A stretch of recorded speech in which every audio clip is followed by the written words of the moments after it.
It is vital that we nurture environmental knowledge and compassion, raise awareness, galvanize people, and establish sustainable technologies for long-term development.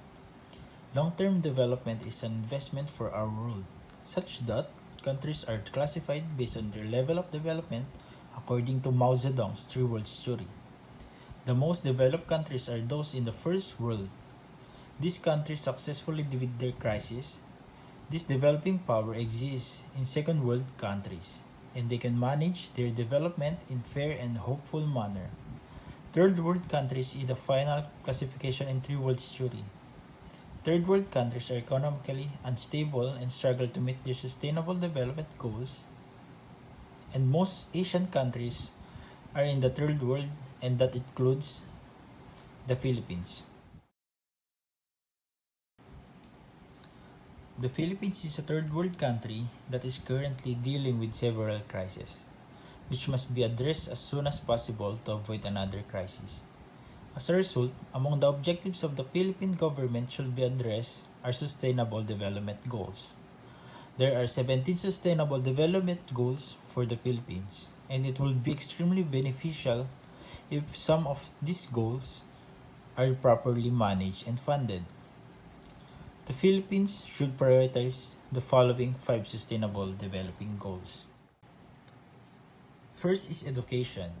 Education is critical to personal, and societal development. A well-educated person can contribute to the country's prosperity.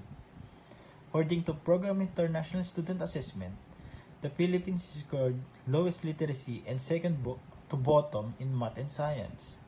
The Philippines may recover from his downturn with appropriate administration and well-funded educational institutions.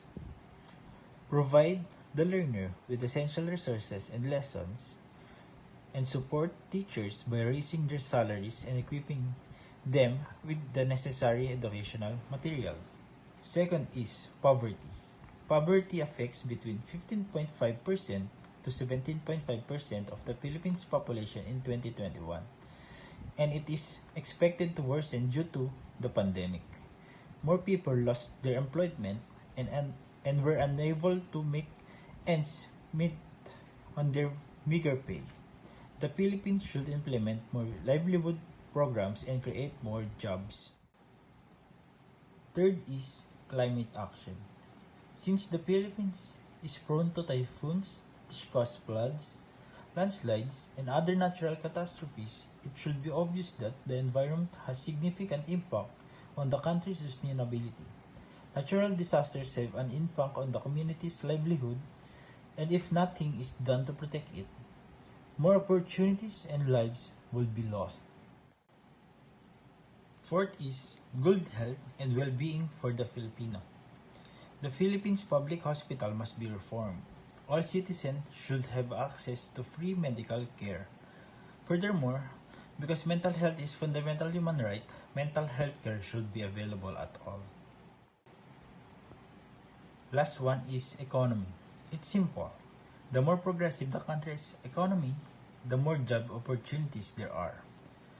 Persuading foreign investors to contribute to our country's GDP is a positive step for the country's economy. To improve the economy, the country should invest in high-quality infrastructures and telecommunications to promote the society's global competitiveness. These development goals will not achieve overnight. They will require support, sufficient funding, and administration to be sustained. Combining these long-term aims will transform the Philippines from a developing country to a more sustainable one in terms of economic, social, and environmental stability.